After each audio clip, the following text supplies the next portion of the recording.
โลดทุ่งค่อยน้อยสอยนกแต่อ่อนรอนผู้ใดเมื่อก่อนให้น้อยลงจักบานเนี่ยกระโซนอีแม่เอาไปปล่อยทำแม่พอพี่เฮ็ดยังก่อนสิได้เบิ้งของดีซะแล้วเบิ่งยังเบิ้งหีตากแดดเป็นปล่อยของพี่ที่ได้เบิ่งหีตากแดดเอามาเด็ดบ้างบ่น้ำมันจังบ่เสียเวลาเดี๋ยวทำได้เขาเนี่ยเดี๋ยวลูกเขา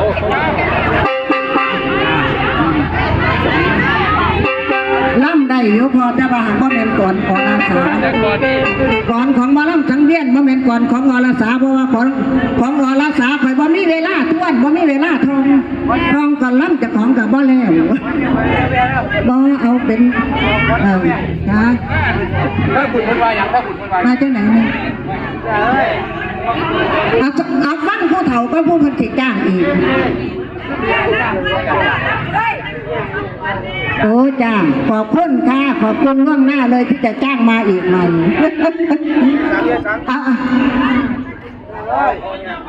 จ้าเอาพูดกับขอพี่กับขออายุเฝ้านับก่อนฉัน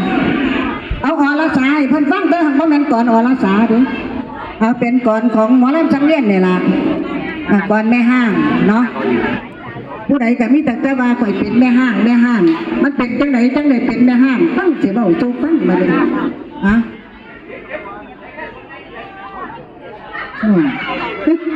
บ่เลยหน่อยปานนั้นมาสิหลวงไง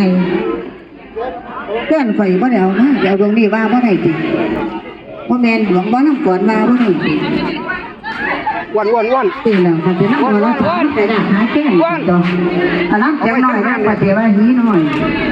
น้ำเสียงใหญ่นะป่ะนี่เป็นใจหีใหญ่มึงจะเปล่าไรทอหีรถบอกมาเต้ยเฮ้ยพอเราว่าสินะมึงจะเปล่าไรทอที่เราบอกกันแง่กันแต่นั่งเนาะนั่งกินเหล้าทาเอาหอมจำดินกินเหล้าทาสักคนเตยกับจังเตยกับบอกเตยมันกำลังกินเหล้าลูกจังน้อยจังสีลูกมาเตยละแม่เนี่ยจังบาสิว่าให้ฟังเรียนเปิดมือละมือเดี๋ยวบ่เศร้าไงเจ้าอรสาเพิ่นฟังก็บ่เงินก่อนอรสาบ่เอาก่อนหัวไปขึ้นมามาเถียงว่าล่ำไปห้างเมื่อขัดจีล่ำไปห้างขัดจีล่ำสาไปห้างซะเลย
อยู่บ่ซ้ำบ่แม่นน้องน่าแกงเบาดอกเด็กกี้น่าคนสวย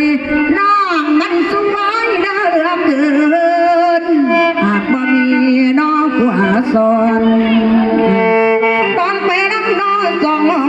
ถ้าน้องไทยเดินไปด่านสุดทหารมาดาวเกี่ยวอีนางน้องว่าที่เอาเด่นนุ่ง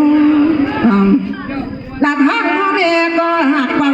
หลักว่าเจ้าก่อนอีนางเอ่ยว่าลูกเคยได้ใครไก่แม่อีนางบ่เห็นหัวเลยว่ายินยอมให้กันไหลรักน้องปล่อยไปบ้านซ้ำซอยไปมาหลอกงัดง่องไปกองคนใส่ป่าเดน้องตั้งยันน้ำก็เลยนอนนอนมาหนาวจันอยู่ทั้งปีบ่มีไผกันแลเดียวแต่อีนางคันเป็นหางเรือหนึ่งไปทางกำเมืองลำปางกำเชียงใหม่บ่าวผู้ไทยแห่งโตหันมาเกี่ยวมองอีนางจังเป็นกำกาดห่างเป็นตานายดาวเรือวันนี้เมียนอนนำ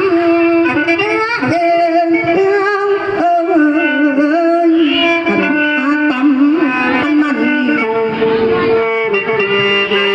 เกิดเป็นปี